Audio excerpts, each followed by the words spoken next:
ఎక్కువ బాధపడుతున్నాడని చెప్తున్నాడు. ఇంకొక తల్లి కాలు నొప్పితో బాధపడుతుందంట. ఎవరా బాధ అనుభవించి వాళ్ళు వచ్చి అయ్య దగ్గరకు వచ్చి ప్రార్థన చేయించుకోండి.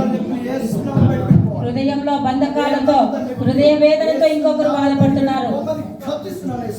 హృదయ వేదనతో బాధపడుతున్నారు.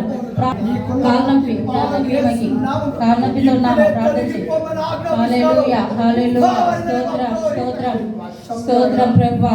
ఇంకొకరు నడుము నొప్పితో బాధపడేవారు ఎవరు వచ్చి అయ్య దగ్గర ప్రేమ చేయించుకోండి. ఇంకా బాబా హల్లెలూయా. హృదయంలో వేదన ఉందండి. ఇంకో తల్లి హృదయంలో వేదన బాధ ఎవరు బాధపడుతున్నారో వారు కూడా యేసయ్య దగ్గరకు వచ్చినారు. మీరు దేవాది దేవుని మహిమపరచండి. మీ బాధ అంతా తొలగిపోతుంది. హల్లెలూయా. దేవా యేసయ్యని స్తుతించండి. హల్లెలూయా స్తోత్రం స్తోత్రం ప్రభువా. Hallelujah hallelujah. Thank you Jesus. Thank you lord. యేసయ్యా మీకే మహిమ కలుగును గాక. ఇంకొకరికి ఎవరికో విపరీతమైన తలనొప్పి ఉందంట.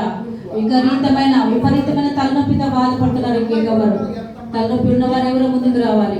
తలనొప్పి ఉన్నవారు ముందుకు వచ్చి ప్రార్థన చేయించుకోండి అమ్మా. హల్లెలూయా. యేసయ్యా యేసయ్యా స్తోత్రాలు యేసయ్యా. వందనాలు యేసయ్యా. స్తోత్రం యేసయ్యా. యేసయ్యా నీకే స్తుతి ప్రభువా. హల్లెలూయా. యేసయ్యకే మహిమ. యేసయ్య నామానికే మహిమ. Thank you lord. యేసయ్యా నీకే స్తుతి. Touch them.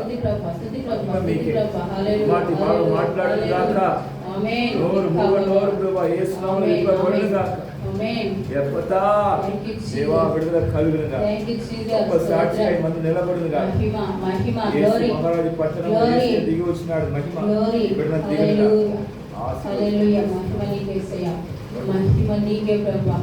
Thank you Jesus. నీకు వందనాలు.